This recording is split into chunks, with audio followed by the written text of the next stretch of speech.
The 808th edition of the MMA Gambling Podcast on the Sports Gambling Podcast Network is brought to you by Underdog Fantasy. Sign up at UnderdogFantasy.com using promo code MMASGPN to get up to $1,000 in bonus credits.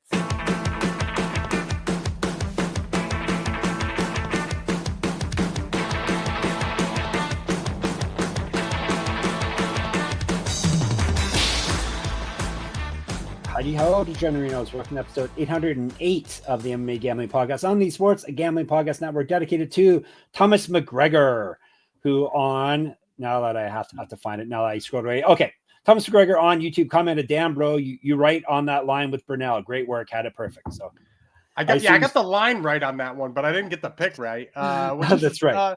I mean, good on me for knowing where the lines would be. But that was one of, I think I took 3 underdogs on PFL on Saturday, and I hit 2 of them. Mads Burnell was very much the one I did not hit, though. And that would be Gumby reeling your hair. And apparently people only care if you can guess the line correctly. So that's good, Gumby. It's a good talent to have, right? It's a good party trick.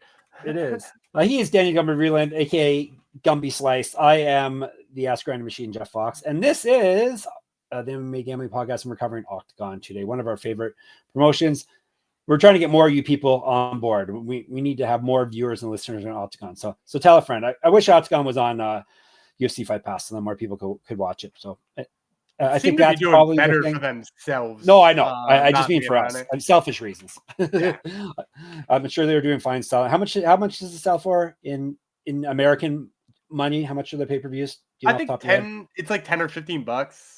Yeah. Okay. Yeah, it's not much. And then they got fun merch too. They got a monkey mascot. I got some of their I got some of their trading cards recently. Yeah, nice. I love it. I love Oktagon. Okay, Gummy's got connections. So, all right. So that's Oktagon 70 that we're talking about. It's a Czech Republic event this coming weekend. They're not from the Czech Republic, are they? Oktagon? Where's their home office? Yeah, they run out of Czech, I think. Yeah. Okay. I'm double checking. They go to Germany a lot as well. Yes, Czech Republic. That's right. Okay, so this one is on their home turf. They lost the original main event, unfortunately. It was Igor Severino, Jack Cartwright. That was for a belt, fight. Correct? Yeah. Would have been sick.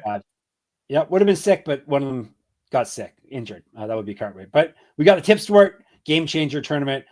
This is the kickoff, right? We haven't. We've had some other fights already, but we're still in the first round. Okay, yeah. The middle rounded up. Yeah. We're still figuring out the rest of the first round. And the winner of the whole tournament gets €1 million, which is some solid dough. All right, we're gonna break everything down after I remind you that the NBA playoffs are here, and SGPN, that would be us, is running another free contest. Pick every NBA playoff game against the spread. $1,000. First place prize, winner take all. Enter today at sportsgamblingpodcast.com/NBA playoffs. That's sportsgamblingpodcast.com/NBA playoffs. All right, let's head over to the Czech Republic. We're going to talk about Oktagon 70. Krištofič versus Humburger. It's Karlovy Vary, Czech Republic is where it's happening. When would be this coming Saturday at noon Eastern. Internet pay-per-view, as we said, you can catch it on the Oktagon website. Oktagon with a K.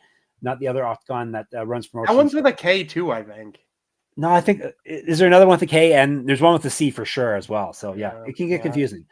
This is the big one. It's in KV Arena, as I said, in Karlovy Vary, Czech Republic. 11 bouts. We're going to break down pretty much half of them in depth, and then Gumby will give you his bonus round picks, aka the lightning round, at the end of the show. And we're kicking things off with some fun names for me. This is going to be a fun episode because we have some Polish fighters, including Piotr Wawrzyniak, which is in the Wawrzyniak. Yeah, Wawrzyniak. Piotr. Marek, Mazuch. So was Wawrzyniak. I thought it was easy, but maybe it's not. He's from Poland. Mazuch is he Czech Republic? He's from one of the republics. That would be Slovak Republic. This is a first round Tip Sport Game Changer, 185-pound tournament belt. So important belt for both these men if they want to win €1 million. No odds yet for Oktagon, but they tend to be like a midweek type thing. So you probably got a couple of days before they drop. Pretty easy to find them too. Mazuch is 9-2 with 7 knockouts. He's been knocked out once, submitted once. 4-2 in Oktagon. He's won 3 straight, and before that he lost 2 straight. All 3 his past 3 wins have come via TKO. He's not lost since December 2022. Used to fight up at 205. He made his debut a decade ago, 2015. He went 1-0 pro Muay Thai. He's 5 years younger than Wawrzyniak, an inch taller. Piotr Wawrzyniak is 13-6. That's his nickname, Piotr. 13-6 with 8 knockouts. He's been submitted 3 times. 2-1 in Oktagon. He's won 6 of 7, including his last bout. He is a regional champ, or was a regional champ. Used to fight at 170, 2011 pro MMA debut. Yeah, and that only loss in those last 7 fights is to Kinsel too. So that's a pretty high level of competition there that Wawrzyniak is dealing with. And I'm going to be honest, I think this fight is probably going to come in pretty close to a pick'em. Wawrzyniak has had some really impressive performances, but Mazuch is just like a guy who is like a real fan favorite in terms of his style. I think people like that so much about him that you might see this line come in pretty close to even. So I'm going to say pick'em. If somebody is a favorite, maybe Wawrzyniak like -130 and like a +100 on the Mazuch side. But regardless, I'm taking Wawrzyniak. I think, you watch that fight with Kinsel and Wawrzyniak, and like he looked great in the clinch. He got a little bit of his wrestling going early on. Basically, what happened was just at the end he ran out of gas, and Kinsel, Kinsel's known for being able to kind of like put it on you for 25 minutes if he needs to. And Wawrzyniak just couldn't hang with that. And I don't think there's any shame in him coming up short in that one. And I think Mazuch is not the kind of guy who can bring that same kind of fight as we saw from Kinsel. Is like Mazuch, he throws real big whenever he throws, which again is what makes him a fan favorite, right? Like that's why people like watching him fight. But it does lead him to be off balance, kind of a lot. And when you get off balance and you're fighting a guy who is a good wrestler, you wind up on your ass a lot, right? Like that's just the bottom line. Is like you cannot stop yourself from being repeatedly taken down if you're off balance because of what you're throwing. So I like Wawrzyniak just by getting to the clinch enough. As you mentioned, like the bulk of his losses tend to come by submission when he's tired. Like Mazuch doesn't really strike me as the type of guy who's going to submit Wawrzyniak. He's safe enough on the feet. Wawrzyniak is that, like, I don't think Mazuch's, overzealousness with his striking is really too much of a threat to him. So look for Wawrzyniak to get his wrestling going early. I wouldn't be surprised if he found himself an arm triangle in there, but also just like, basically zapping the power of him with wrestling. I think it's a good game plan here for Wawrzyniak. So I'll take Wawrzyniak in this one. 58% for Mazuch. Oh, okay. Be good for you. Maybe a slight dog Wawrzyniak. Yeah. It could totally be a pick'em. That's again, like when we're talking about what Tapology picks and stuff, like if it's a fan favorite, it's even worse on Tapology than it is on the books. So I expect the fans love Mazuch compared to Wawrzyniak. Yeah. All right. So Wawrzyniak is a pick. Hopefully a pick'em, or not a pick'em, a dog. We'll take a dog, not just a pick'em. All right. We got a former UFC fighter coming up in our next belt. Probably making more money over here. And a champ. Yes. Jan Surdu. He is from, is he Romania as well? And Gumby's going to be, not Gumby, Moldova. Similar flags. He is from Moldova, but his name is Dracula, which is confusing because that's a type of Romanian thing. But anyhow, Jan Surdu versus Krzysztof Jotko from Poland. You've heard that name before. 3 5-minute rounds, 185. Tell you about Jotko first. He 25-6 with 1 no contest, 6 knockouts, 2 submissions. He's been knocked out twice, submitted twice. This is his debut in Oktagon. 1-1 with 1 no contest over his last 3. Won his last bout via TKO. He's not lost since October 2022. He went 11-6 in the UFC. He had no contest in PFL. He lost, but then his opponent. Is that Will Fleury? It was Will Fleury. Yeah, it was Will Fleury. Pop for all the drugs. Used to fight up at 205. Jotko did 2010 pro MMA debut, an inch reach over Surdu. Surdu is Dracula. 16-6, 12 knockouts, 1 submission. He's been knocked out 3 times, submitted twice. 4-2 in Oktagon, and the current welterweight champion. He's moved up a weight class for the big money. He's won 2 straight and 4 of 5. Both of his past 2 wins have come via TKO. Multi-region championships on his mantle. Correct. Get this shirt right here, less faded, at our store, sportsgamblingpodcast.com/store. Lots of good merch for everything that SGPN puts out there. Surdu normally fights down at 170, as I said. 6 years younger than Jotko. So this is a tough one for me because I originally thought Surdu would be the favorite. He's a champ. He's explosive. Jotko couldn't finish a sentence, never mind a fight. right? Like he's got like 8 finishes and 25 victories, right? So like, he's a decision machine, and most of those finishes, if I had to guess, were early on in his career too, when he was beating 1-0 guys and 2-0 guys, stuff like that. I thought Surdu would be a favorite, but I'm hearing lots of noise about like the UFC experience and being 11-6 in the UFC of Jotko, holding a lot of water as far as the books are concerned. So we do this all the time. When I say that I think a guy will be a favorite, in the books, or the people who I talk to about the books think the other guy is going to be it. I just say pick him here. If it is a pick him, I love Ion Surdu. I expected him to come in here as a pretty decent favorite. Originally I wrote down -170 before I talked to some people about it. And like, I mean, like Surdu is so explosive, right? He's got the big knockout power. He just knocked out Britu. He moves forward really well. He keeps people on their back foot, which makes it hard to wrestle, which is pretty much like Jaka's only path to victory here, right? Is scoring like 8 minutes of top control time and hopefully doing enough damage that they give him the round where he only had 3 minutes of it. And so, like, if that's the case, I love Surdu here. Like, there's a chance he could finish the fight at any given moment. And that's just not true of Jotko. Like, you have to be betting Jotko by decision, basically, if you like the Jotko side. Whereas Surdu, like, I could see him landing enough strikes that like the takedowns don't matter. I could also see him being explosive enough that he avoids the takedowns. Like, he is a very strong fighter. And as we saw in his last fight, he creates power in very short range. So if like Jotko comes in looking for those takedowns and he gets stalled, or he gets Surdu digs underhooks and like separates just a tiny bit, he's in perfect range to land something huge. So yeah, I really like Ion Surdu's power. I like his explosiveness. I like his intent. I like his footwork. And I just can't get behind Krzysztof Jotko as possibly a favorite here, in just spamming takedowns against the welterweight champion of Oktagon. And maybe the size is another reason people like Jotko. But I'll take the quickness of Surdu here along with the power. You know who can get behind Jotko? Topology, 76%. Yeah, he's a UFC guy. He loves a UFC guy, which is maybe why the people I talk to about the books, like, they're saying the same thing. Maybe they're saying, the UFC stuff holds way more weight than I realize. And if that's true, I love it. I'll take dog money on Surdu any day. No kidding. All right, Surdu is the pick, hopefully a big dog pick. All right, before we dive into the rest of the picks for this here episode, we're going to tell you about Edge Boost. Ever had your deposit blocked by your bank right before a big bet? Ever needed cash at 2 a.m. for another shot at the tables but hit your ATM limit? Well, Edge Boost has your back. Edge Boost is the first ever bank account built for bettors.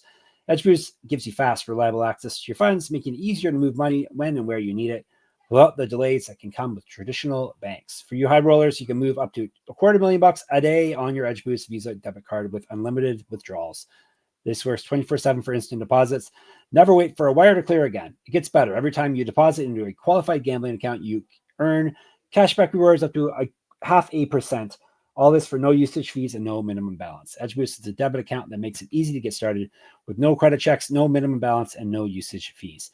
Simply verify your identity and you're ready to go. Finally, Edge Boost has a suite of responsible gambling tools to help you manage your bankroll and make informed decisions. What are you waiting for? Go to edgeboost.bet, promo code SGPN. That's edgeboost.bet, promo code SGPN. Sign up for Edge Boost today. And we are brought to you by mybookie.ag. MyBookie is your place to bet on every sport, including the NBA playoffs, plus props for every game. MyBookie accepts customers from a ton of locations, easy deposits, lightning fast payouts using crypto. Check out all the fresh MMA lines on there, and when you do head to mybookie.ag, use the promo code MMASGPN for 100% deposit match up to $1,000. Terms and conditions apply. That's mybookie.ag, promo code MMASGPN. All right, we're off to see the wizard. No, we're not. We're off to another Tip Sport game changer bout. Middleweights, Vlasto Čepo. He is from, I think, the Slovak Republic as well. No, Serbia, excuse me. All those flags have similar colors.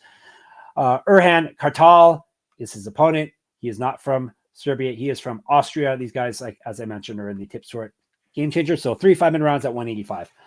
Kartal, no mercy, is 12-2. 8 knockouts, 1 submission. He's been knocked out twice. 0-1 in Oktagon. He's won 2 straight and won 3 of his last 5. TKO win in his last bout. He's not lost since June 2022. He's regional champ or was a regional champ. Used to fight at 170, 2014 pro MMA debut. Čepo was El Chapo. The other guy's Kartal, and he's fighting El Chapo. Interesting. 12-3, 8 knockouts, 4 submissions. So he's finished everyone, and he's been knocked out once, submitted once. That means he owes his rounds. 4-2 in Oktagon. He's won 4 of his last 5. Got TKO'd in his last bout. That was back in December 2023. He's not won a bout since April 2023. Used to fight at 170 and 205. He got a draw in his one professional boxing bout. 3 years younger than Kartal, 2 inches taller. Yeah, I think Čepo a huge favorite here. I'm going to say -300, maybe -350 even. And I'm going to pick him in this one. I'm actually not all that familiar with Erhan Kartal. I had to go back and watch some film on him. And like, he's a guy who kind of throws from his pockets, low hands, tries to load up that way so that he creates big power. And it doesn't really work for him. It leaves him really open to counters. If you watch this fight with David Zawada, what's like, I think I've probably been on record here saying before, I'm not huge on the Zawada brothers. I think they're perhaps a touch overrated. But like, if you watch this fight with David Zawada backs him down, picks him apart, and then he actually lands a pretty easy takedown on him too. I was like, Kartal, he's from Austria. That usually means they've got some pretty decent wrestling, and that is just not the case with this one. And so like, to watch Zawada back him down and pick him apart, and then you're going to fight Vlasto Čepo, who is, if he's got a weakness, is his takedown defense, and now we don't have to worry about that with Kartal, right? Like, this is just a guy who's going to stand and throw with him, which is like everything Vlasto Čepo wants in a fight. And then in addition to that, like, Kartal, not a knockout artist. As you mentioned, he's been knocked out twice in his career. Vlasto Čepo, what is he, 8-9 knockouts or something like that in his career? It's like 60% of his wins.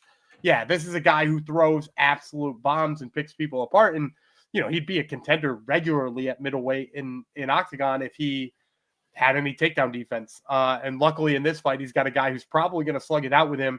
And not only is going to slug it out with him, he's going to slug it out with him with his hands down by his side, trying to generate extra power. And that just screams knock me out. So I'm taking Vlasto Čepo here.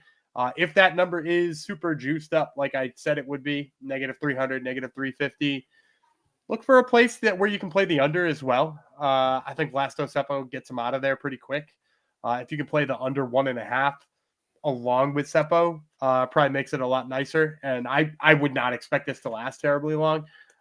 Hey, if they got specific props, I'll take Vlasto Čepo by knockout too. More like Blasto Čepo, am I right? Oh, Blasto Čepo. Am I right? I'm right. That's great. It's a great joke. Thank you very much.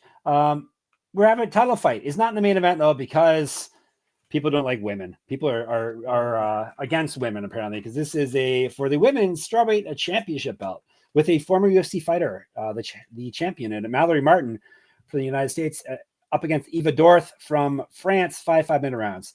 115 pounds. This always was the co-main event, but because there was another title fight above it, but then once that fight Oktagon does seem to like push women's fights, even when their title fights down a little bit.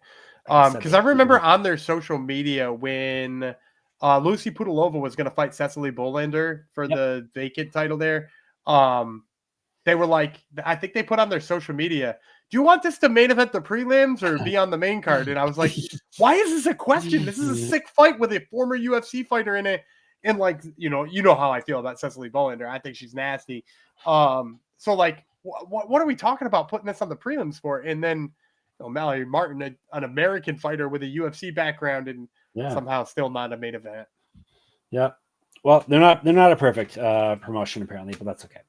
They're close enough. All right. The challenger is Dourthe, the French woman. She's 9-6 with 2 submissions. She's been submitted herself once. She has some finishes. 1-1 in Oktagon. However, she's 4-1 over her last 5, including winning your last bout. Regional champion on her mantle somewhere. Used to fight at somewhere in France. Used to fight at 125, an inch of reach over Martin. Martin is 10-6, 2 knockouts, 2 submissions. She's been submitted twice, 3-1 in Oktagon, and won the championship in her last bout. She's won 3 straight. Before that, she lost 3 straight. She's not lost a bout since October 2022. She went 1-3 in the UFC, which means she's making a lot more money in Oktagon. So that means she probably didn't get past like 12-12 or 14,000 when she was in the UFC. I'm sure she's making more than that now, especially as a champ. 3-1 in Invicta. You fed at 125, 6 years younger than the challenger Dourthe. Yeah, I'm going Mallory Martin here. My guess is like probably over 200, probably negative 225, 250. And look, like the bottom line is, you know, MMA math doesn't work, right? Yes. But the bottom line is here is let's look at both of them fighting Katarina Dourthe, right? Because Katarina Dourthe, who, by the way, we're going to talk about later on this episode, because for some reason she's inexplicably on the prelims of this fight card. We know why. Yeah, They hate women. it's I'm not saying they hate women. I'm just saying like No. they could use better card placement on Oktagon Yes, fights. they could. But Katarina Dourthe is the one who dropped the title to Mallory Martin. One of my best hits on this show, by the way. It was like a plus 400 underdog on Mallory Martin. And I said she could bring that grind, right? And that's what she did in that fight. She brought the grind to Dourthe. She stuffed takedown attempts. She got her own takedowns in there. She pinned her against the cage. She made it nasty. And she won a brutal 25-minute decision over Dourthe in like exactly the type of fight that Dourthe actually thrives in. Like, she is a grinder in her own right. And you can see that when she beat Eva Dourthe. Katarina Dourthe brought that same exact fight to Dourthe, not once, but twice. She's actually beat her twice and did the same exact thing both times. And she like brought that gritty, nasty fight to Dourthe, and Dourthe had no answers for it. Like, Dourthe was just like, she's got a good sub game. I'll give her props for her submissions. But like, if she can't sub you off of her back and you're going to bring a nasty wrestling style, she's going to tool on you. And like, what did Mallory Martin just do to somebody who's already tooled on Dourthe? Is she brought that same game. And I think you're going to see Martin. First of all, I think she's going to be a little sharper on the feet if she does choose to keep it there. And then if she doesn't, like, basically, as long as she doesn't stick her arm in an armbar, I think she's going to win this fight handily. I think you're going to see her run away with the decision. So give me Mallory Martin here defending her title yet again. Well, not yet again. This would be her first defense. Yep. Defending her title for the first time and making America proud in our in our favorite promotion overseas. Make America proud. All right. So you said in the 200s, right? I believe. Yeah, I mean, like, probably negative 225. Wouldn't be surprised if it got to 250. And then, like, the bad record of Dourthe, like, that tends to be something that helps people bet Mallory Martin in parlays more often. So I wouldn't be surprised if that number got north of 3 by fight time. So if you do like Martin, I would say the earlier the better on her numbers. All right. Before we dive into our main event of the evening, let me tell you about Underdog Fantasy, because it is time for Gumby's bonus Underdog Pick'em. Underdog Pick'em, you can play any sport and win up to 100 times your money. Which sport are we playing today, Gumby? NBA game 2s on Monday. We got the Pistons in the Knicks. I was really impressed in game 1 by Karl-Anthony Towns. Dude was all over the glass. He had almost twice as many rebounds as anybody else on the court. I'm going to play the higher than on his rebounds for game 2. All right. Cats, rebounds, and our code MMASGPN. Take those over to underdogfantasy.com and you get a special pick and first time deposit offer up to $1,000 in bonus credits. So underdogfantasy.com, promo code MMASGPN. And Rhythm is your home for AI back picks and props. Rhythm is now live for Major League Baseball. Plus, they got models for NBA and golf. Picks so good it feels like cheating. Building your own model is simple and easy. They got Al Horford models over there. And they also have some amazing deals going on right now. 25% off your IE monthly subscription with the promo code SGPN25 and 50% off an annual subscription with promo code SGPN50. That's RITHMM, promo codes SGPN25 or SGPN50. I would say and. Both of them. Do both. All right, main event. It's a Tipsport Game Changer tournament bout between Samuel Krištofič. He is from the Slovak Republic. Yes, correct. Dominik Humburger is his opponent. He is from, I was going to say Germany, but no, he is from Czech Republic. So a couple of the republics clashing here at 185. I'll tell you about Humburger first. 9-2 with 7 knockouts. He's never been finished in a bout. This is his debut. He's gone loss win over his last 4. He's fed at 205. 7 years younger than Krištofič, 2 inches taller. Krištofič, Pirate. So Pirate with no E at the end is 17-6. 5 knockouts, 5 submissions. He's been knocked out once. He's durable. 11-5 in Oktagon. However, he's only 1-2 over his last 3 and 2-3 over his last 5. TKO win in his last bout, though. That was back in December 2023. He's fought pretty much at every weight class, 170, 205, and heavyweight. 2015 Pro MMA debut. He got a draw in his one professional Lethway bout, and that's all I got. I think Humburger probably negative 200 here, like a plus 175 on the return for Krištofič. And I'm going to play one more dog here. I like Samuel Krištofič. I think for me, so Krištofič, for those of you who have never seen him, if you're watching this and you're maybe not an Oktagon fan, this dude's a wild man on the feet. He's throwing absolute bombs all the time. And maybe not the most technical. Now, he does get taken down quite a little bit, but his get-up is pretty good. So I like that about his game. I think that's going to help him out quite a bit in this fight with Humburger, because Humburger has some takedown skills, but he doesn't always remember to use it. And by the time he does, I imagine he's going to be like, have been in a firefight already, because I don't want to insult Dominik Humburger here, but he just strikes me as the type of guy who's going to get sucked in by this fight from Krištofič. He seems like the type of guy who, when Krištofič comes out throwing bombs, he's going to be like, I can do that better. And I don't believe he can, which is the problem with him. Now, the good news for him is he's durable, which is part of why I think he's going to be a favorite here. But I do think Krištofič, as long as he can get himself off of his back enough, is going to have the bigger moments on the feet. And I wouldn't be surprised if he was the first person to go in and get Humburger out. He hits really hard. Even if he's a little bit wild and a little bit off kilter, I'm going to take the little bit of wildness here. Give me Krištofič. All right. Walking the wild side, Gumby. Let's give you a recap. He's got Krištofič. He has got Martin. He has got Čepo. He has got Surdu. He has got Wawrzyniak, just because he wanted me to try to say it again. And I did. All right. Lightning round. Zep and Boom Pow. What do we got for the rest of the card? Mentioned the name at the very top of the show, or, just a couple of breakdowns ago. I guess it wasn't the top of the show, but a couple of breakdowns ago, I said the name Katarina Dourthe. Don't know why she's on the prelims here. I'd actually like a rematch with Mallory Martin more than I'd like this Dourthe fight.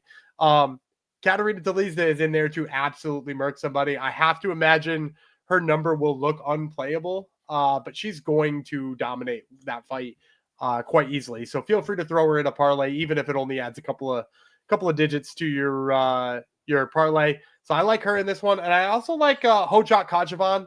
Hojat Kajavan is a fighter who I really like. He was born in Iran. He fights out of Germany, but he's kind of got that like Iranian wrestler style. Really great grappler in terms of like being heavy on top, but also he takes the back really well. He's got some really nice, great rear naked chokes. So I think I wouldn't be surprised if he came in at a pretty reasonable number. Some people really doubt his ability to put a full game together, but I like Hojat Kajavan. So Hojat Kajavan, Katarina Dourthe, those are my two lightning round plays for you. All right, now you're all set for Oktagon this coming Saturday. We'll be in the Discord discussing this and many other things at sportsgamblingpodcast.com/Discord. You can check us out on YouTube if you're not already. MMA Gambling Podcast. You can hit us up in the comments there if you have any questions or comments. Obviously, make sure you subscribe as well. Thank you very much in advance. We are at the Twitter at SGPN MMA. He's at Gumby Vrila, and I'm at Jeff Fox Writer there and on Instagram. Go and check out my Substack. Free subscription means you can enter my weekly UFC Pick'em contest. A paid subscription means you get to read everything that I post there. So it'll be moneymma.substack.com. Gumby has a free podcast called Top Turtle MMA Podcast, where unusual things happen to people after they appear on it. What's happening to the people this week? Well, who are the victims?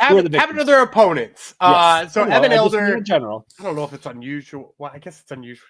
It's not good. It's not good, but I'm saying weird things befall people after they've been. I'm talking with Evan Elder, and he's talking about his long layoff, but also about his opponent who no longer is his opponent. Still a great interview, so check out my interview with Evan Elder. And then I also talked with Jean-Paul Lesboy Noyani, who is coming off of a big win in the main event at LFA over Keegan Genrich, and he's talking about his hopeful plans for this summer. All right. We all have hopeful plans for the summer of George. So that is Top Turtle. And of course, sportsgamblingpodcast.com is where we're at. sportsgamblingpodcast.com/store. So you can get a shirt like this, less faded. I've worn this one quite often. And of course, sportsgamblingpodcast.com/Patreon to get bonus content. We're back tomorrow with KSW. Gumby, bid us farewell. Bid the people. I'm David Gumby Freeland. He's Vlasto, Čepo, Jeff Fox, and we will see you tomorrow.